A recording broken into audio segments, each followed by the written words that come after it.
ਜਿਵੇਂ ਕਹਿੰਦੇ ਹੁੰਦੇ ਆ 100 ਬਿਮਾਰੀਆਂ ਦਾ ਇੱਕੋ ਹੀ ਇਲਾਜ, ਉਹੀ ਇਹ ਚੀਜ਼ ਆ। ਦੇਖਣ ਨੂੰ ਇਹ ਸਿਰਫ ਕੜਾਹ ਤੇ ਚਾਹ ਲੱਗਦੀ ਆ, ਪਰ ਇਹ ਕਿਤੇ ਹੀ ਪਰੇ ਆ। ਆਓ ਤੁਹਾਨੂੰ ਦੱਸੀਏ ਇਹਨੂੰ ਆਪਾਂ ਕਿੱਦਾਂ ਬਣਾਉਣਾ ਤੇ ਇਹ ਕੀ ਕੀ ਇਲਾਜ ਕਰਦਾ। ਸਭ ਤੋਂ ਪਹਿਲਾਂ ਆਪਾਂ ਤਲਿਆ ਹੋਇਆ ਦੇਸੀ ਘਿਓ, ਜਿਹਦੇ 'ਚੋਂ ਲੱਸੀ ਕੱਢ ਕੇ ਇੱਕ ਵੱਡਾ ਚਮਚਾ, ਜਿਵੇਂ ਕਿ ਮੇਰੇ ਕੋਲ ਆ ਕੜਛੀ ਜੀ, ਇੰਨਾ ਆਪਾਂ ਇਹਦੇ ਵਿੱਚ ਪਾ ਲੈਣਾ।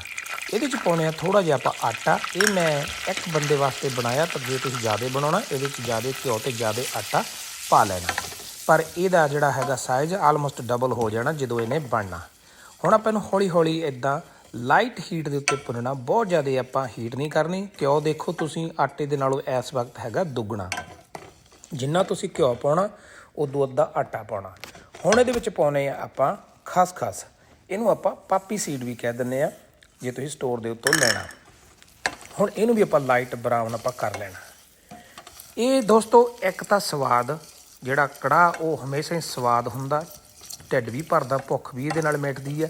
ਅਤੇ ਇਹ ਜੇ ਕਿਸੇ ਵੀ ਤਰ੍ਹਾਂ ਦੀ ਤੁਹਾਨੂੰ ਖੰਘ ਜ਼ੁਕਾਮ, ਤੁਹਾਡਾ ਗਲ ਦੁਖਦਾ, ਢਿੱਡ ਦੁਖਦਾ, ਸਿਰ ਦੁਖਦਾ, ਜਾਂ ਤੁਸੀਂ ਲੇਜ਼ੀਨੈਸ ਫੀਲ ਕਰਦੇ ਆ, ਤਾਂ ਇਹਨਾਂ ਬਹੁਤ ਸਾਰੀਆਂ ਅੱਪਰ ਬੋਡੀ ਦੇ ਲਈ ਇਹ ਜਿਹੜੀ ਰੈਮਡੀ ਆ।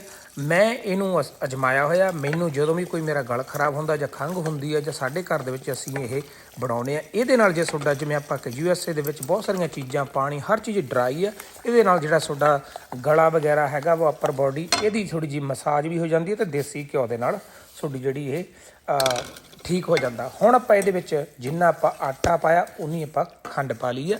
ਖੰਡ ਤੁਸੀਂ ਆਪਦੇ ਸਵਾਦ ਦੇ ਮੁਤਾਬਕ ਵੱਧ ਘੱਟ ਪਾ ਸਕਦੇ ਆ, ਇਹਦੀ ਕੋਈ ਐਡੀ ਜ਼ਰੂਰਤ ਨਹੀਂ ਹੈਗੀ। ਤੁਸੀਂ ਬਿਨਾਂ ਖੰਡ ਤੋਂ ਵੀ ਇਹਨੂੰ ਬਣਾ ਸਕਦੇ ਆ। ਖੰਡ ਨੂੰ ਆਪਾਂ ਦਬ ਦਬ ਹਿਲਾ ਕੇ ਇਹਦੇ ਵਿੱਚ ਪਾਉਣਾ ਆਪਾਂ ਪੂਰਾ 1.5 ਕੱਪ ਪਾਣੀ। ਪਾਣੀ ਤੁਸੀਂ ਇਕੱਠਾ ਹੀ ਪਾ ਸਕਦੇ ਜਾਂ ਥੋੜ੍ਹਾ ਥੋੜ੍ਹਾ ਕਰਕੇ ਪਾ ਸਕਦੇ। ਹੁਣ ਦੇਖੋ ਇਹਨੂੰ ਆਪਾਂ ਹਿਲਾਈ ਜਾਣਾ। ਆਟਾ ਖਸਖਸ ਜਿਹੜੀ ਪਾਈ ਸੀ ਉਹ ਪੂਰੀ ਆਪਾਂ ਬਰਾਊਨ ਹੋਏ ਤੋਂ ਬਾਅਦ 'ਚ ਪਾਈ ਆ। ਤੁਸੀਂ ਦੇਖੋ ਰੰਗ ਇਹਦਾ ਪੂਰਾ ਖਾਕੀ ਜਿਹਾ ਵਾ। ਹੁਣ ਇਹਨੂੰ ਆਪਾਂ ਹਿਲਾਈ ਜਾਣਾ। ਇੰਨਾ ਕੁ ਟਾਈਮ ਕੁੱਕ ਕਰਨਾ ਜਿੰਨਾ ਟਾਈਮ ਜਿਹੜਾ ਘਿਓ ਆ ਉਹ ਛੱਡ ਨਹੀਂ ਜਾਂਦਾ। ਇਹ ਜਿਹੜਾ ਹੈਗਾ, ਜਿਵੇਂ ਜਦੋਂ ਤੁਸੀਂ ਹਿਲਾਓਗੇ ਇਹਨੇ ਹਾਰਡ ਜਿਹਾ ਹੋ ਜਾਣਾ। ਜਿਵੇਂ ਕੜਾਹੀ ਬਣਾਉਣੇ ਆਪਾਂ, ਕੜਾਹ ਬਣ ਜਾਣਾ ਇਹਦਾ, ਅਤੇ ਜਿਹੜਾ ਇਹਦਾ ਘਿਓ ਆ ਉਹ ਅੱਡ ਹੋ ਜਾਣਾ। ਤਾਂ ਉਹਨਾਂ ਟਾਈਮ ਇਹਨੂੰ ਆਪਾਂ ਕਰਦੇ ਹਾਂ ਕੁੱਕ। ਲਓ ਜੀ, ਆਪਣਾ ਕੜਾਹ ਹੋ ਗਿਆ ਤਿਆਰ। ਇਹਨੂੰ 5-7 ਮਿੰਟ ਲੱਗੇ ਆ। ਇਹਨੂੰ ਕਰਦੇ ਨੇ ਪਾਸੇ। ਹੁਣ ਆਪਾਂ ਇੱਕ ਭਾਂਡੇ ਦੇ ਵਿੱਚ ਪਾਉਣੇ ਆਪਾਂ ਅੱਧਾ ਕੱਪ ਪਾਣੀ ਦਾ। ਉਹ ਤੁਸੀਂ ਆਪਦੀ ਲੋੜ ਦੇ ਮੁਤਾਬਕ, ਜਿਵੇਂ ਦੱਸਿਆ ਸੀ, ਇਹਦੇ 'ਚ ਪਾਉਣੀ ਆਪਾਂ ਹਲਦੀ ਥੋੜ੍ਹੀ ਜਿਹੀ। ਮੈਂ ਕੱਟ ਕੇ 4 ਪੀਸ ਪਾ ਲਿਆ। ਥੋੜ੍ਹੀ ਜਿਹੀ ਤੁਹਾਨੂੰ ਦਿਖਾ ਦਿੰਦਾ। ਇਹ ਟਰਮੈਰਿਕ ਗ੍ਰੀਨ ਹਰੀ ਹਲਦੀ ਹੈ, ਔਰਗੈਨਿਕ ਦੋਸਤੋ। ਇਹ ਸਟੋਰ ਦੇ ਉੱਤੋਂ ਵੀ ਮਿਲ ਜਾਂਦੀ ਹੈ। ਜੇ ਤੁਸੀਂ ਘਰ ਦੇ ਵਿੱਚ ਬੀਜ ਸਕਦੇ ਹੋ ਤਾਂ ਹੋਰ ਵਧੀਆ।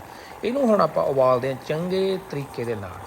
ਇਹਦੇ ਵਿੱਚ ਆਪਾਂ ਥੋੜ੍ਹਾ ਜਿਹਾ ਪਾਇਆ ਨੂਣ ਤੁਸੀਂ ਤਾਂ ਪਾਉਣਾ ਜੇ ਤੁਹਾਡਾ ਗਲ ਗੁਲ ਖਰਾਬ ਆ। ਥੋੜ੍ਹੀ ਜਿਹੀ ਪਾਉਣੇ ਚਾਹ ਪੱਤੀ ਟੇਸਟ ਦੇ ਲਈ।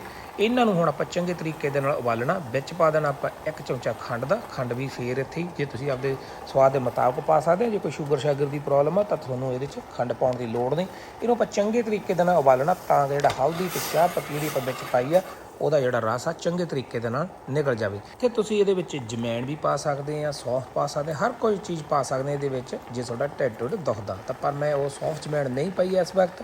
ਇਹਨੂੰ ਆਪਾਂ ਚੰਗੇ ਤਰੀਕੇ ਦੇ ਨਾਲ ਉਬਾਲ ਲੈਣਾ। ਹੁਣ ਇਹਦੇ ਵਿੱਚ ਅੱਧਾ ਕੱਪ ਆਪਾਂ ਪਾ ਦੇਣਾ ਵਾ ਦੁੱਧ ਦਾ, ਹੋਲ ਮਿਲਕ ਜਿਹੜਾ ਆਪਣੇ ਘਰਾਂ ਦੇ ਵਿੱਚ ਹੁੰਦਾ, ਆਪਾਂ ਉਹ ਪਾ ਦੇਣਾ। ਹੁਣ ਇਹਨੂੰ ਚੰਗੇ ਤਰੀਕੇ ਦੇ ਨਾਲ ਫੇਰ ਆਪਾਂ ਉਬਾਲਣਾ। ਅਤੇ ਆਪਣਾ ਜਿਹੜਾ ਹੈਗਾ ਰੈਮਡੀ, ਜਿਹਨੂੰ ਆਪਾਂ ਕਹਿ ਸਕਦੇ ਹਾਂ, ਜਾਂ ਆਪਣਾ ਇਲਾਜ ਆ ਗਲ ਦੁਖਦਾ, ਖੰਘ ਜ਼ੁਕਾਮ, ਢਿੱਡ, ਜਾਂ ਫਿਰ ਤੁਸੀਂ ਕਹਿ ਦਿਓ ਵੀ ਆਪਾਂ ਸਵਾਦ ਦੇ ਲਈ, ਅਤੇ ਜਿਹੜੀ ਆਪਣੀ ਇਹ ਹਲਦੀ ਵਾਲੀ ਚਾਹ ਵਾ ਇਹ ਵੀ ਤਿਆਰ ਆ। ਹਲਦੀ ਦੋਸਤੋ ਇਹ ਬਹੁਤ ਵਧੀਆ ਚੀਜ਼ ਆ। ਅਸੀਂ ਥੋੜ੍ਹਾ ਹੀ ਟਾਈਮ ਹੋਇਆ ਸਟਾਰਟ ਕੀਤੇ ਨੂੰ। ਹਫ਼ਤੇ 'ਚ ਅਸੀਂ 1-2 ਵਾਰੀ ਇਹ ਦੁੱਧ ਦੇ ਵਿੱਚ ਪਾ ਕੇ, ਦੁੱਧ ਦੇ ਵਿੱਚ ਉਬਾਲ ਕੇ ਇਹਨੂੰ ਪੀਂਦੇ ਹਾਂ। ਹਲਦੀ ਦੇ ਨਾਲ ਜਿਵੇਂ ਕਿ ਅੱਜ ਕੱਲ੍ਹ ਜਿਹੜੀਆਂ ਭਿਆਨਕ ਬਿਮਾਰੀਆਂ, ਕੈਂਸਰ ਵਗੈਰਾ ਹੋ ਗਈਆਂ, ਜਾਂ ਤੁਹਾਡੇ ਸਰੀਰ ਦੇ ਵਿੱਚ ਹੋਰ ਤਰ੍ਹਾਂ ਦੀਆਂ ਵੀ ਬਿਮਾਰੀਆਂ, ਇਹਨਾਂ ਨੂੰ ਇਹ ਲੱਗਣ ਹੀ ਨਹੀਂ ਦਿੰਦਾ। ਜੇ ਤੁਸੀਂ ਹਲਦੀ ਵਗੈਰਾ ਪੀ ਜਾਂਦੇ ਆ ਤਾਂ ਜਿਹੜਾ ਤੁਹਾਨੂੰ ਇਹੋ ਜਿਹੀ ਕੋਈ ਪ੍ਰੋਬਲਮ ਆਉਣੀ ਨਹੀਂ ਫਿਊਚਰ ਦੇ ਵਿੱਚ।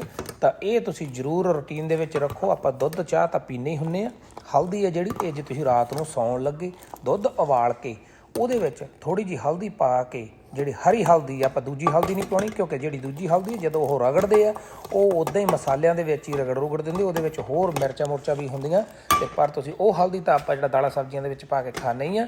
ਤਾਂ ਇਹਨੂੰ ਤੁਸੀਂ ਦੁੱਧ ਦੇ ਵਿੱਚ ਉਬਾਲ ਕੇ ਹਰੀ ਹਲਦੀ, ਟਰਮਰਿਕ ਕਹਿ ਦਿੰਦੇ ਆ, ਛੋਟੀ ਜਿਹੀ ਡੱਬੀ ਕਾਸਕੋ, ਵਿਨਕੋ ਵਗੈਰਾ ਇਹਨਾਂ ਫੂਡ ਸਟੋਰਾਂ ਦੇ ਉੱਤੋਂ ਮਿਲ ਜਾਂਦੀ ਆ। ਅਤੇ ਤੁਸੀਂ ਜਾਂ ਘਰ ਦੇ ਵਿੱਚ ਹਰੀ ਹਲਦੀ ਬੀਜੋ, ਉਹਨੂੰ ਹਰ ਰੋਜ਼ ਉਬਾਲ ਕੇ ਪੀਓ। ਅਤੇ ਆਹ ਦੇਖੋ ਜੀ, ਆਪਣਾ ਜਿਹੜਾ ਖਸਖਸ ਅਤੇ ਆਟੇ ਵਾਲਾ ਕੜਾਹ ਅਤੇ ਹਲਦੀ ਵਾਲੀ ਚਾਹ ਬਣ ਕੇ ਬਿਲਕੁਲ ਤਿਆਰ ਆ। ਇਹਨੂੰ ਆਪਾਂ ਕਰਦੇ ਹਾਂ ਸਰਵ। ਤੁਸੀਂ ਵੀ ਇਸ ਤਰੀਕੇ ਦੇ ਨਾਲ ਬਣਾਓ ਅਤੇ ਮੈਂ ਗਰੰਟੀ ਦਿੰਦਾ ਤੁਹਾਨੂੰ ਜਿਹੜਾ ਖੰਘ ਜ਼ੁਕਾਮ ਵਗੈਰਾ ਦੀ ਕੋਈ ਪ੍ਰੋਬਲਮ ਨਹੀਂ ਆਊਗੀ। ਧੰਨਵਾਦ।